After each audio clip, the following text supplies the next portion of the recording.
bienvenidos a aquellos que están aquí por primera vez y nos visitan. Deseamos que estéis bien, que os encontréis bien y que podáis aprovechar pues, lo que estamos haciendo aquí en esta mañana. Saludamos también a aquellas personas que nos ven de debajo de la sombrilla en la playa, que están pasando calor y nosotros aquí estamos fresquitos con el aire acondicionado, ¿a que sí?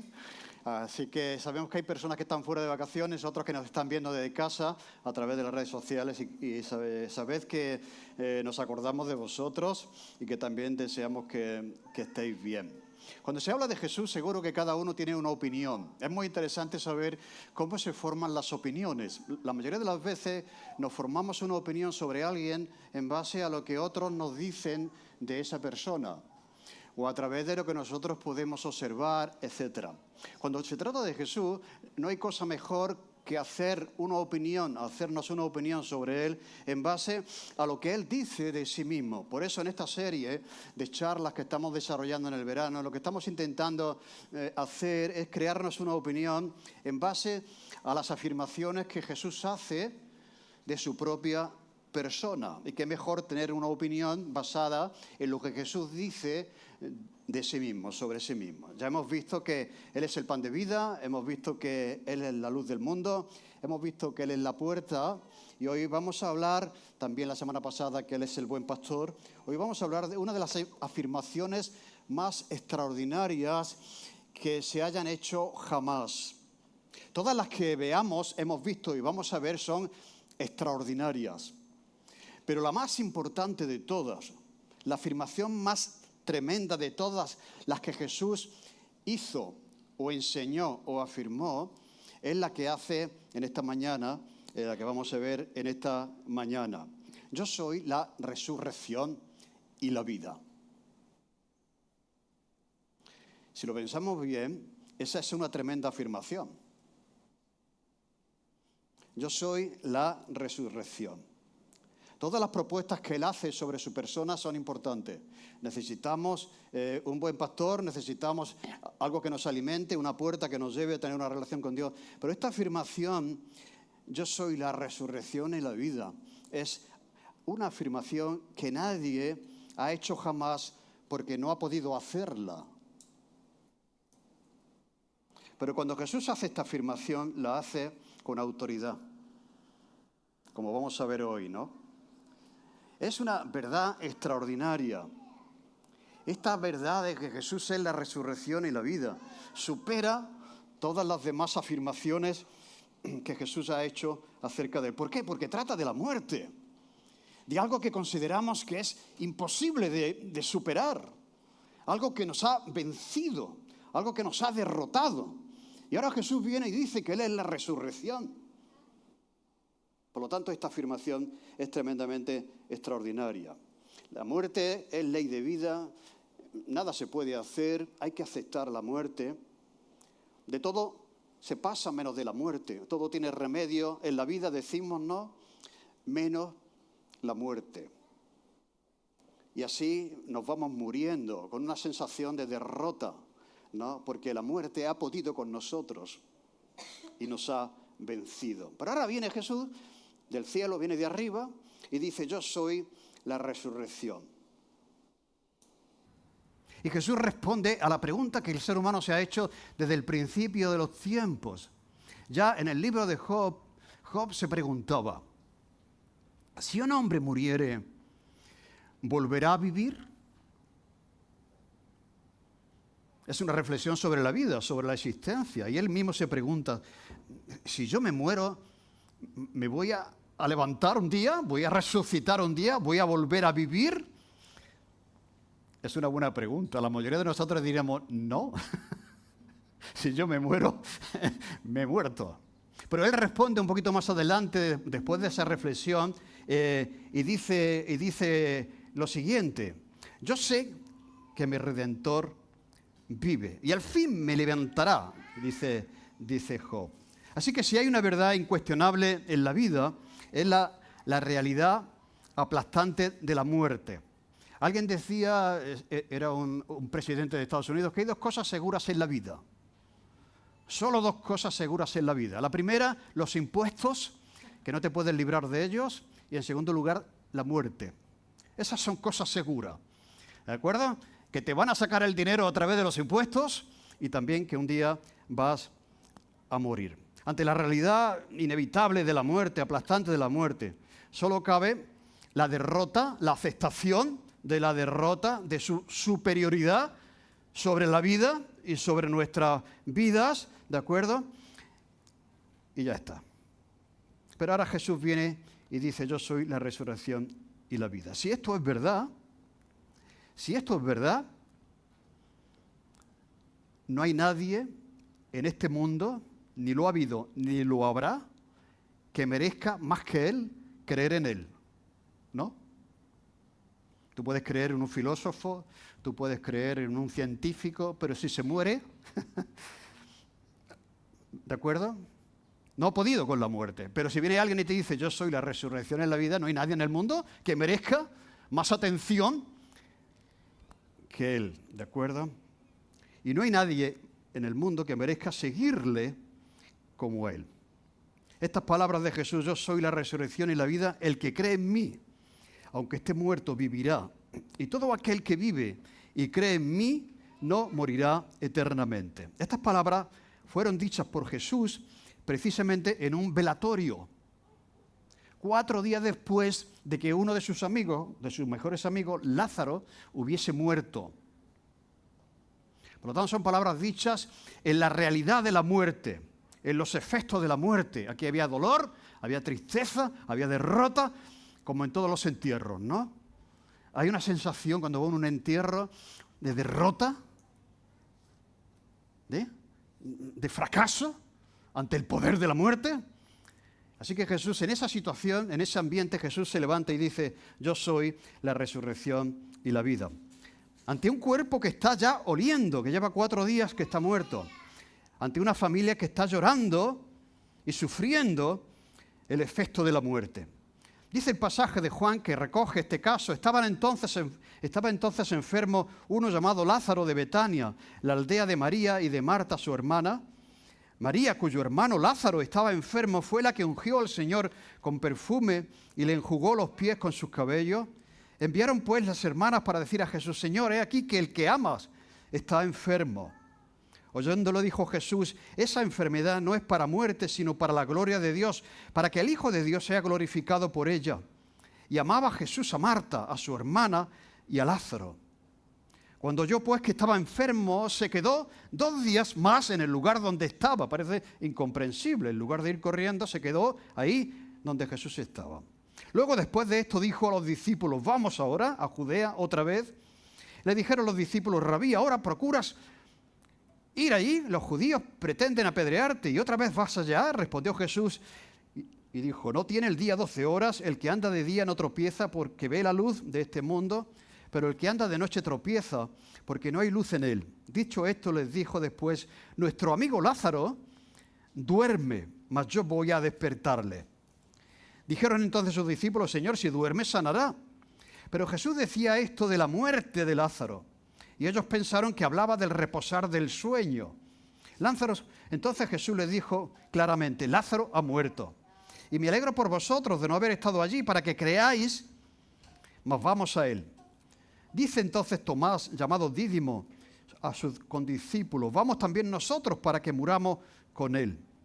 Porque ya estaban persiguiendo a Jesús, tratando de arrestarle. Vino pues Jesús y halló que hacía ya 4 días que Lázaro estaba en el sepulcro. Betania estaba cerca de Jerusalén, como a 15 estadios, y muchos de los judíos habían venido a Marta y a María para consolarlas por su hermano. Entonces Marta, cuando oyó que Jesús venía, salió a encontrarle, pero María se quedó en casa.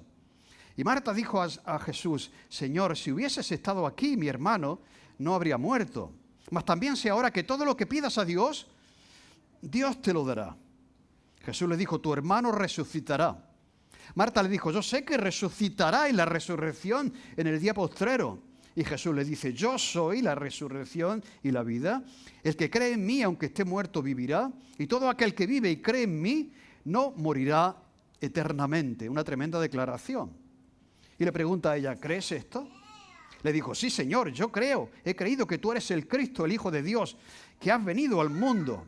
Habiendo dicho esto, fue y llamó a Marta, su hermana, diciéndole en secreto, el Maestro está aquí y te llama. Ella cuando lo oyó se levantó deprisa y vino a él, y Jesús todavía no había entrado en la aldea, sino que estaba en el lugar donde Marta le había encontrado. Entonces los judíos que estaban en casa con ella y la consolaban, cuando vieron a María que se había levantado deprisa y había salido, le siguieron diciendo: va al sepulcro a llorar allí. María, cuando llegó a donde estaba Jesús, al verle, se postró a sus pies diciéndole: Señor, si hubieses estado aquí no habría muerto mi hermano, igual que su hermana, ¿no? Un reproche a Jesús de no haber llegado a tiempo.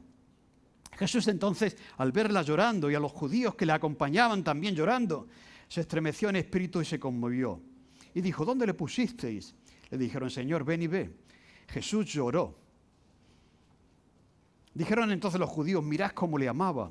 Y algunos de ellos dijeron: ¿no podía este, que abrió los ojos del ciego, haber hecho también que Lázaro no muriera? Jesús, profundamente conmovido, otra vez vino al sepulcro. Era una cueva y tenía una piedra puesta encima, y dijo Jesús: quitad la piedra. Marta, la hermana del que había muerto, le dijo: Señor, huele ya, porque es de 4 días. Jesús le dijo: ¿no te he dicho que si crees verás la gloria de Dios? Entonces quitaron la piedra de donde había sido puesto el muerto, y Jesús, alzando los ojos a lo alto, dijo: Padre, gracias te doy por haberme oído. Yo sabía que siempre me oyes, pero lo dije por causa de la multitud que está alrededor, para que crean que tú me has enviado. Y habiendo dicho esto, clamó a gran voz: Lázaro, ven fuera. Y el que había muerto salió, atadas las manos y los pies con vendas, y el rostro envuelto en un sudario. Y Jesús les dijo: desatadle y dejadle ir. Entonces muchos de los judíos que habían venido para acompañar a María y vieron lo que estaba pasando, creyeron en él. Pero algunos de ellos fueron a los fariseos y les dijeron lo que Jesús había hecho. Entonces los principales sacerdotes y los fariseos reunieron el concilio y dijeron: ¿qué vamos a hacer? Porque este hombre hace muchas señales, y si le dejamos así, todos creerán en él.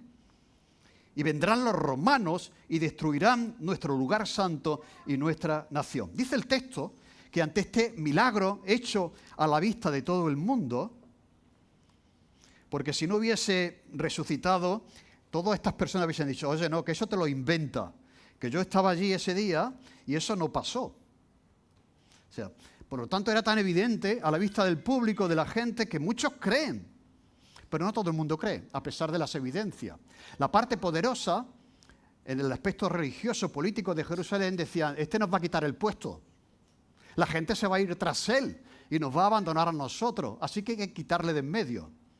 Y tramaron matar a Jesús, y a partir de ahí ya van a por él, porque ese milagro era tremendo, pero no solamente a por él, sino a por Lázaro. También acordaron: hay que matar a este, porque es la prueba evidente de la resurrección. ¿De acuerdo? Así que fijaros, ¿no? ¿Cómo se puede reaccionar ante un hecho histórico real, ante testigos? Unos creen y otros intentan mantenerse en su puesto y que nadie le mueva de la silla. Por lo tanto, aquí vamos a ver, en primer lugar, la resurrección en la historia. En segundo lugar, la resurrección que es enseñada por Jesús. En tercer lugar, la resurrección que es efectuada por Jesús. En cuarto lugar, la resurrección que es probada con evidencias por Jesús. Y en último lugar, ese hecho requiere una respuesta. O sea, si eso es verdad, tú no puedes levantarte y decir: va, ¿entendéis lo que quiero decir? O sea, el hecho de la resurrección, si es cierto, merece una respuesta. O crees o le rechazas. Pero no puedes quedar indiferente ante el hecho de alguien que dice: yo soy la resurrección y la vida, y te lo demuestra ante testigos. ¿Me seguís, no? Por lo tanto, este hecho, aún así, es increíble.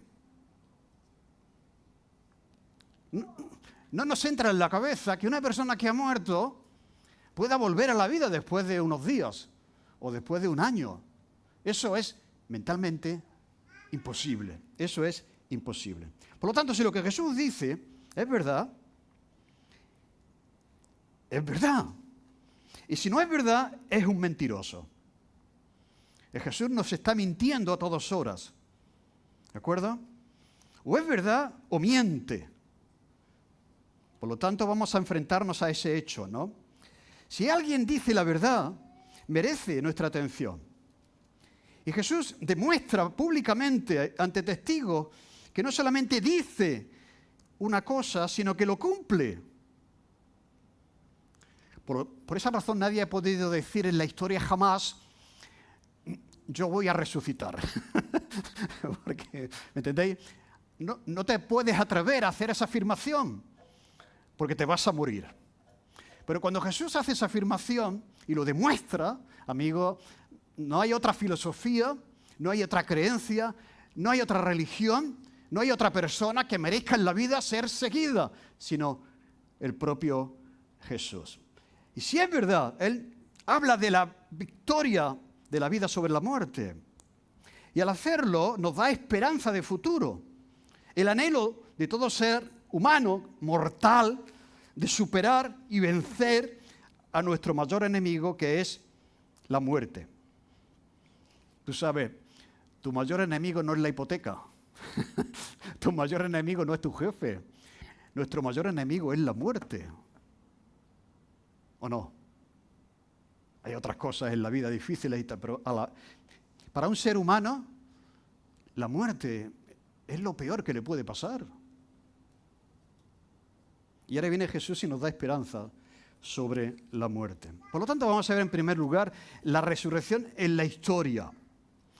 Mucho antes de que Jesús dijera esta afirmación, ya los judíos creían, un sector del judaísmo creía ciertamente en la resurrección.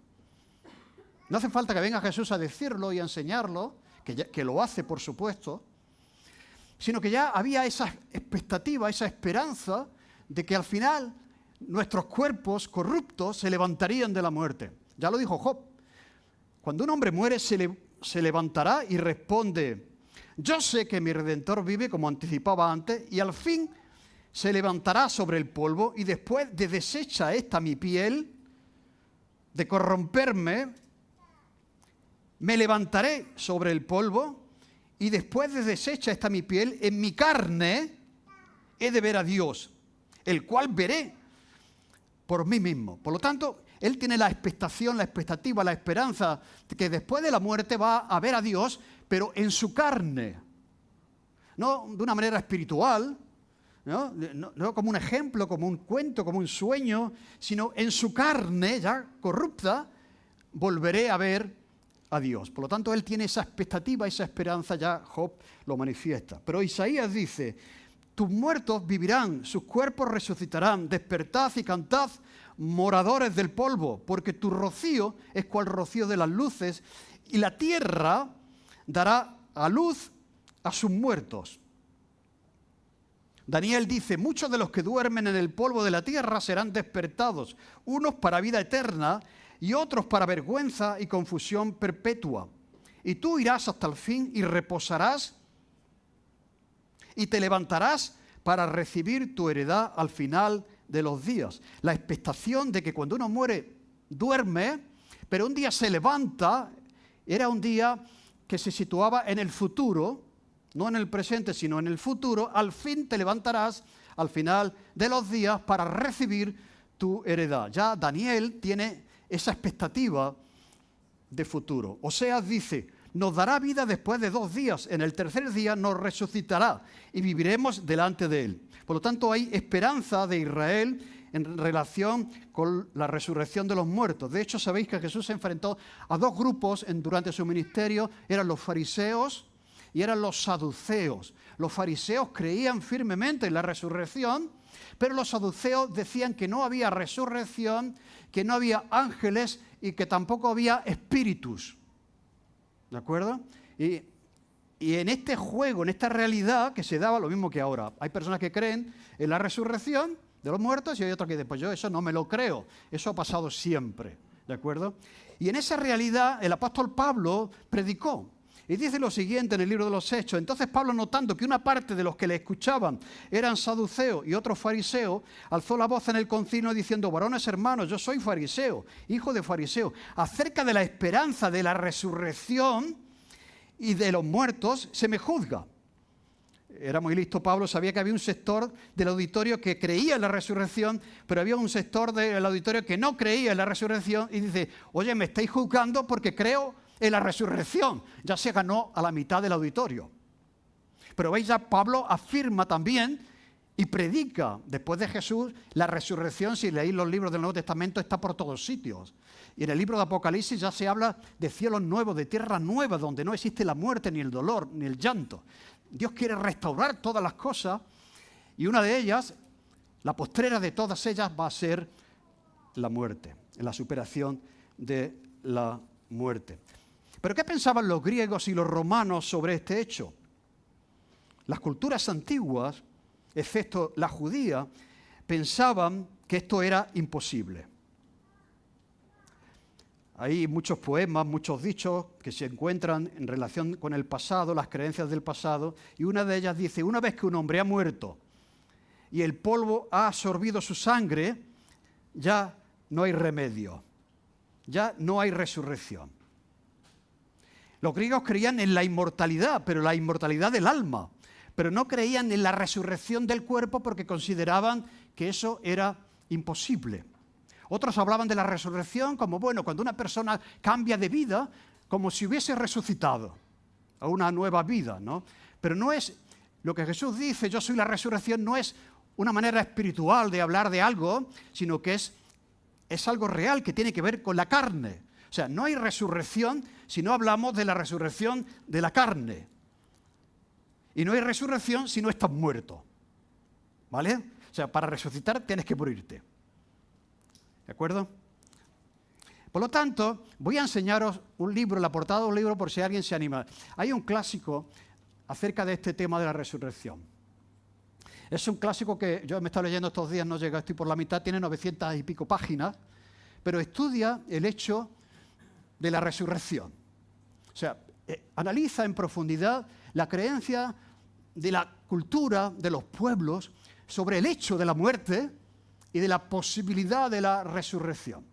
La resurrección del Hijo de Dios. Es un estudio extraordinario sobre la creencia de las culturas antiguas, sobre la posibilidad de que una persona que ha muerto se vuelva a levantar un día. ¿De acuerdo? Si alguien quiere, ya digo, tiene 900 páginas, pero extraordinario. Es un libro reconocido como un libro, el mejor libro sobre este tema, ¿no? Dice el libro de los Hechos que algunos filósofos de los epicúreos y de los estoicos disputaban con él, estos son los filósofos griegos, lo que creían acerca de la resurrección, y discutían con Pablo y decían, ¿qué quiere decir este palabrero? Y otros decían, parece un predicador de nuevos dioses, porque les predicaba del Evangelio de Jesús y de la resurrección. Y cuando llegan a la resurrección, dice, ya no te escuchamos. Eso eran los griegos, los filósofos griegos. Háblame de Jesús. Te estoy escuchando, porque estaban interesados en todo lo nuevo. Pero cuando Pablo dice, no sé si yo hablo de Jesús, pero del Jesús que resucitó, dice, va, ya te escucharemos otro día, que se te ha ido un poquito la chaveta, que te ha vuelto, porque eso es imposible. Eso no puede suceder, ¿de acuerdo? Dice también el libro de los Hechos que Dios, habiendo pasado por alto los tiempos de esta ignorancia, ahora manda a todos los hombres en todo lugar que se arrepientan, por cuanto ha establecido un día en el cual juzgará al mundo con justicia por aquel varón, a quien designó dando fe a todos con haberle levantado de los muertos. Está hablando de Jesús.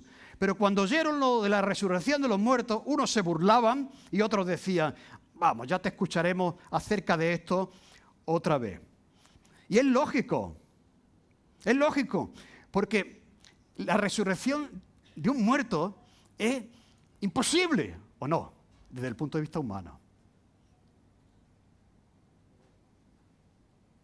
Por lo tanto, si alguien se cree, a veces dice, bueno, es que los cristianos se creen todo lo que les cuentan, ¿no? Mira, nadie creía que esto era posible, ni siquiera los propios discípulos.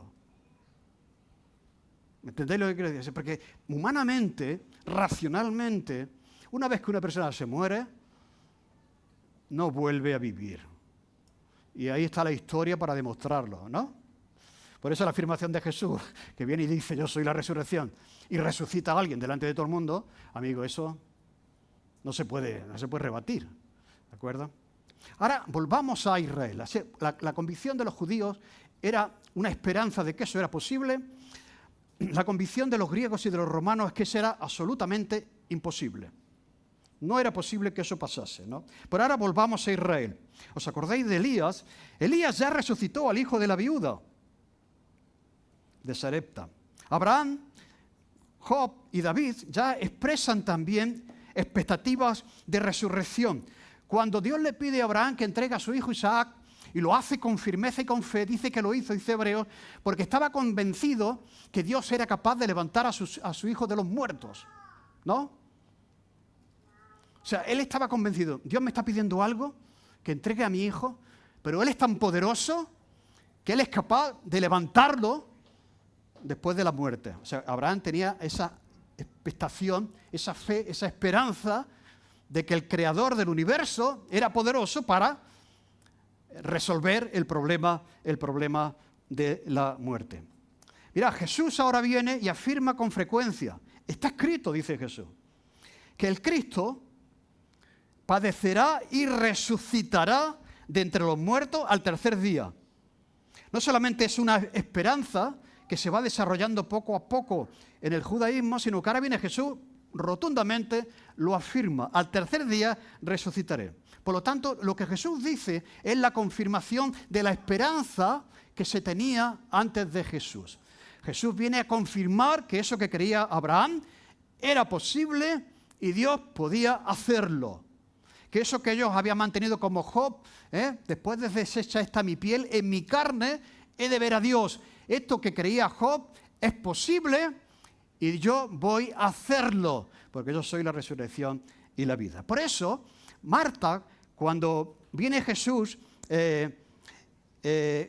dice, Jesús le pregunta a ella, ella le dice primero, Señor, si hubieras estado aquí, mi hermano no habría muerto, mas también dice que todo lo que le pidas a Dios, Dios te lo dará. Aquí ya hay un aspecto de fe, pero no entraba en su plan la resurrección.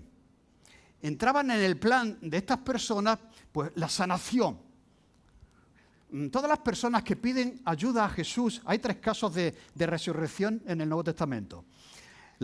En los 3 casos, los familiares no piden una resurrección, piden una sanidad. Señor, mi hermano estaba enfermo, si hubieses estado aquí, tú lo habrías sanado. Pero la resurrección humanamente es difícil. Pero aún así, dice, aún así, todo lo que tú le pidas a Dios, Dios te lo puede conceder. ¿De acuerdo? Y Jesús dice, tu hermano resucitará.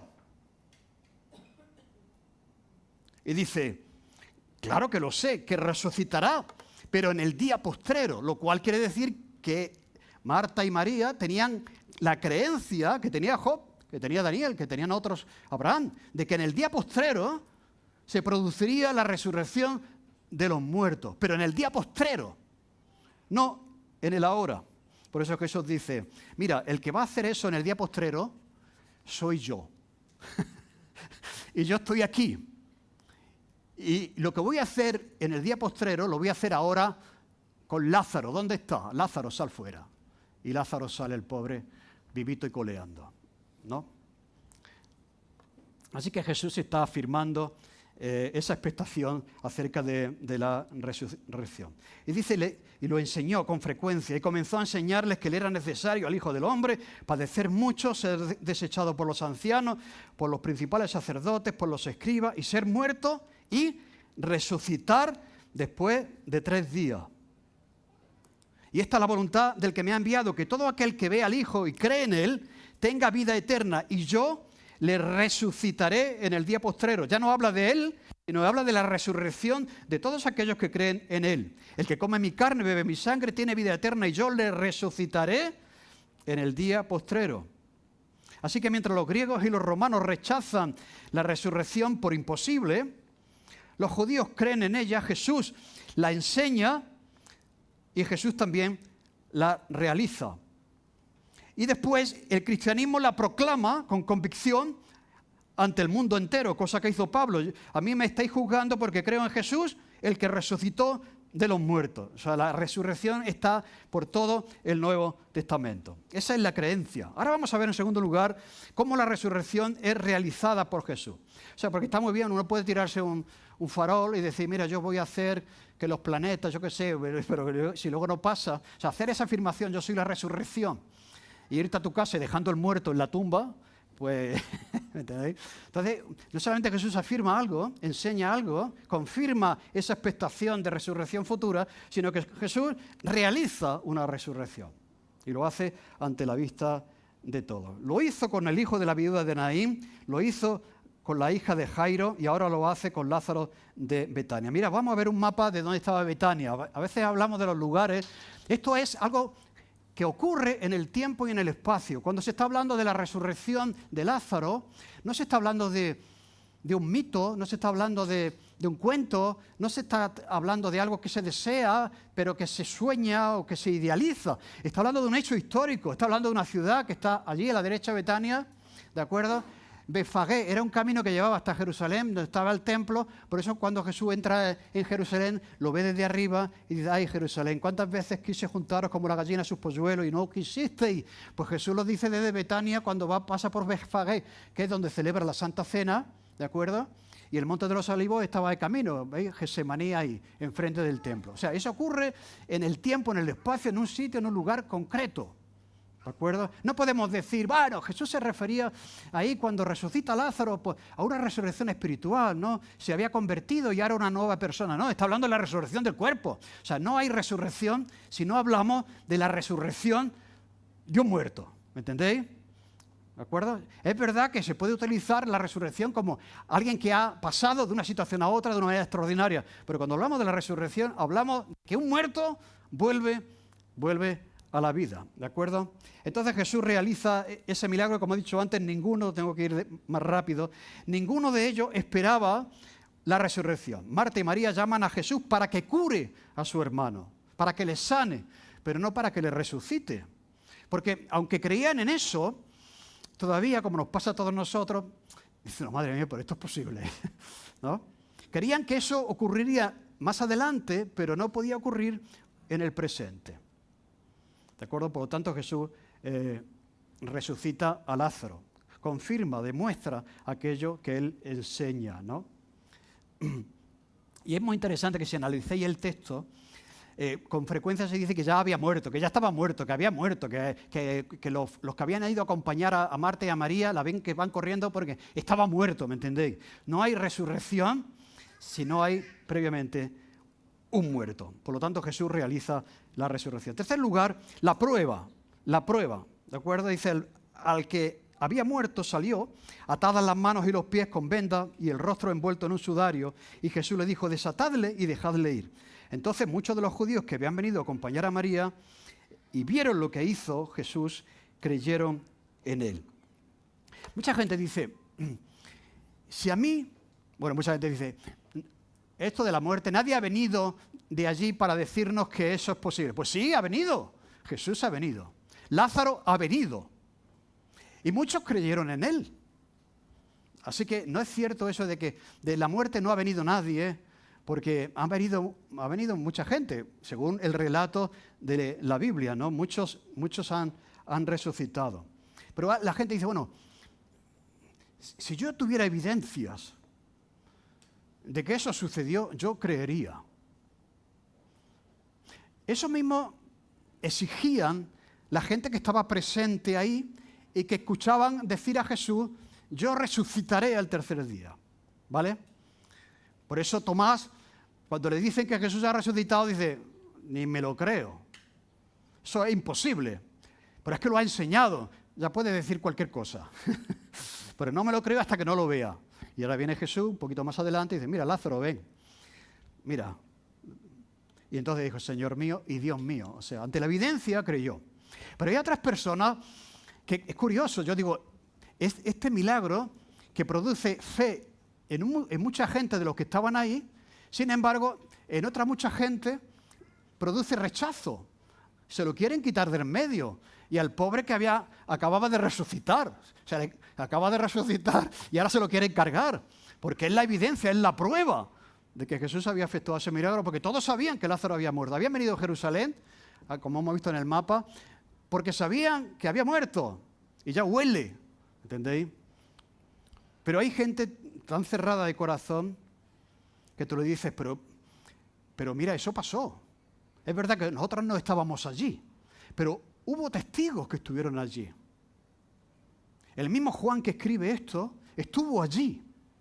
El valor del Nuevo Testamento es extraordinario. Estamos leyendo un libro, en general, la Biblia. Mira, la Biblia recoge hechos de testigos presenciales del acontecimiento. Ahora nos creemos cosas de Platón, de Aristóteles, que fueron escritas por discípulos de discípulos de discípulos. Y le damos veracidad a lo que dijo Aristóteles o Platón. Pero aquí estamos escuchando el testimonio de Juan, que estuvo allí ese día y que fue testigo presencial de los hechos que relata. Por lo tanto, al final tiene que ver con el corazón, ¿de acuerdo? Y habría mucha gente que diría, oye, si tú hubieses estado allí, hubieses comprobado que llevaba muerto 4 días, hubieses creído en él, muchos dirían, pues eso era una alucinación. o sea, hubiesen dado cualquier otra explicación racional para no creer en lo que realmente ocurrió. Por lo tanto, es probada por Jesús, aunque algunos pues lo rechacen. Dice Juan, estas cosas se han escrito para que creáis que Jesús es el Hijo de Dios y para que creyendo tengáis vida en su nombre. Por lo tanto, Jesús demuestra que es Dios, que ha vencido la muerte, que tiene poder sobre la naturaleza cuando calma la tormenta, que tiene poder sobre la enfermedad cuando sana a los enfermos, y ahora tiene poder sobre la muerte cuando resucita a Lázaro. Por eso puede decir con propiedad, yo soy la resurrección. Lo voy a hacer en el futuro y lo puedo hacer ahora, porque yo soy Dios. ¿Sabéis lo que creían los fariseos acerca de la resurrección, que hemos dicho que creían en la resurrección? Ellos creían que quien efectuaría la resurrección sería Dios el Creador. ¿Quién va a resucitar a los muertos? ¿Quién tiene ese poder? Solamente Dios puede hacerlo, ¿no? Y ahora cuando Jesús dice, yo soy Dios, les cuesta trabajo aceptar ese hecho, ¿no? De que Dios se haga hombre y habite entre nosotros. ¿De acuerdo? Por lo tanto, cuando Jesús afirma, yo soy, está diciendo, yo soy Dios. Y a ellos les cuesta trabajo aceptarlo. Pero ellos creían que sería Dios el que resucitaría a los muertos, porque nadie puede hacer eso. Por lo tanto, muchos, ante la evidencia de que Jesús era Dios y resucitaba a los muertos, decían, tenemos que cerrar el chiringuito porque la gente se va a ir tras él porque muchas señales hace. Fijaros qué dureza de corazón, ¿no? Pero otros creyeron.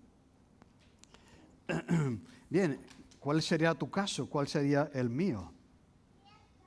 Dice el apóstol Pablo, o sea, me estáis juzgando porque yo creo que Dios resucita a los muertos. ¿Acaso hay algo imposible para Dios? Aquí el problema no es tanto el hecho de la resurrección, el problema es el hecho de creer que Dios existe. Mirad, Dios creó el universo de la nada. Con solo su palabra, donde no había planeta, dijo, sea la tierra, ¿no? Sea la luz. ¿Será imposible para Dios decir un día que se levanten los muertos? De hecho, algunos autores dicen que Jesús tuvo que decir Lázaro, porque si no hubiese dicho Lázaro, todos los muertos del mundo se habrían levantado. Con una palabra Jesús creó el universo. Dios creó el universo. Y Jesús estaba con el Padre creando el universo. Y con una palabra Jesús resucitará a los muertos en el postrer día, el día final, ¿no? Cuando Él regrese. Por lo tanto, Dios tiene poder sobre la muerte. Y yo os digo, mirad, yo no creo en la resurrección porque es lo que me gustaría. Hombre, ¿a quién no le gustaría resucitar, no? Pues yo no creo en la resurrección porque es lo que me gustaría que pasase. Yo creo en la resurrección porque creo que es coherente.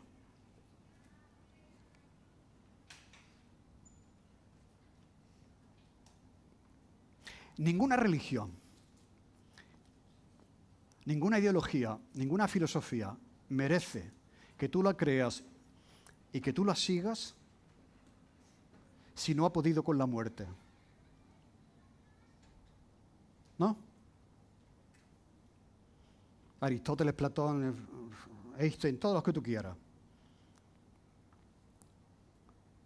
Ningún Dios merece que creas en Él y le sigas si no has sido capaz de resolver el problema que todo ser humano tiene. ¿No? Y Dios, en su propósito de restaurar todas las cosas que están rotas, que están afectadas por el pecado, en su plan tiene vencer al postrer enemigo nuestro, que es la muerte. ¿Qué le dijo Dios a Adán y Eva? No comas de ese fruto, porque el día que comieres, ciertamente morirás. Y el hombre eligió la muerte. Pero ese no era el deseo de Dios para el hombre, era la vida. Por lo tanto, cuando Dios dice que va a restaurar todas las cosas y que va a superar la muerte, y ya lo ha demostrado con la persona de Jesús, amigos, no creas en nadie, sino solo en Jesús. ¿Me entendéis?